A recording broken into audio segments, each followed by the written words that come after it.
watch out, you better not cry, because not only is Santa coming to town sometime tonight, but the elf on the shelf has already been watching, keeping an eye on kids all over the world, looking in on kids to see if they have been naughty or nice. But is the elf getting ready for your child, or getting your child ready to live in a police state? There's a new academic paper that questions whether the popular children's book character is, quote, preparing a generation of children to accept, not question, increasingly intrusive, albeit whimsically packaged, modes of surveillance. Joining us from Detroit is the co-author of that paper, Laura Pinto, an assistant professor at the University of Ontario Institute of Technology. Thank you so much for being with us. I cannot wait to delve into this, Laura, and get started on it, especially since in my household, this elf is like the sole source of authority and discipline in our house since after Thanksgiving. So for those who don't understand the premise here, explain, how does the elf on the shelf get kids used to being watched? Well, thanks, Francis, for having me. And so the elf is a toy, and it comes with a book that has a backstory for the toy.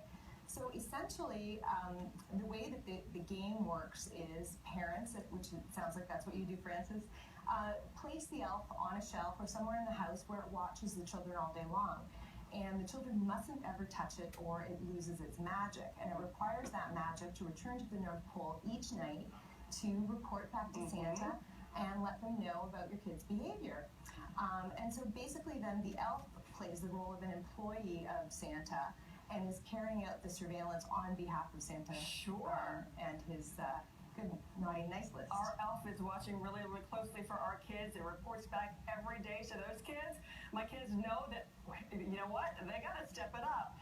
So how is that different from basically saying, you know what, for me as a parent, for 1 month, I'm going to rely on our elf to keep these kids in line, kind of give me a pass for playing the disciplinarian here. What's wrong with that? So it isn't that there's necessarily anything wrong with it, but one of the things we know from decades of research about play is that kids learn a great deal by interactive play, especially when there are other people involved. So a lot of their moral conscience development occurs when they're, for example, playing with the Barbies or the Hot Wheels, and the other people they're playing with give them a feedback loop, or when parents are having discussions with them about kind of the human impacts of good behavior and maybe behavior that we want to change a little bit. Where the elf really departs from any other toy, and probably the kinds of interaction that you'd otherwise have, is that the elf is completely hands-off. It watches, and you don't have that feedback loop.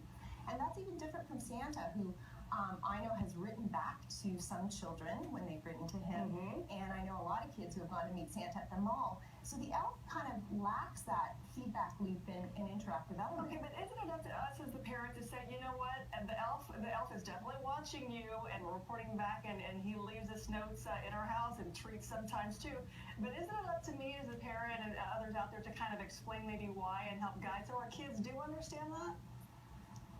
I think that understanding is really important, and we've heard, my co-author Selena Namoran from Monash University and I have heard from a lot of parents since, and I mean we knew about this prior, that playing with the elf is a great opportunity to have some really important discussions about privacy and about surveillance. So we hope that parents are doing that in the course of playing with the elf. But at the same time, if there's no discussion, it just becomes a normal everyday thing that at least for the month of December, you've got this item watching you. Well, like everything else, it just is a matter of how much parents participate and what they do with it, too, when it comes on that. Laura Pinto, thank you very much. And for those who celebrate Hanukkah, there is the bench on a bench, too. Is there something else that we could delve into next time around? Thank you so much, Francis. And that does wrap it up for me. I'm Francis Rivera. My colleague Eamon Mobley continues our coverage.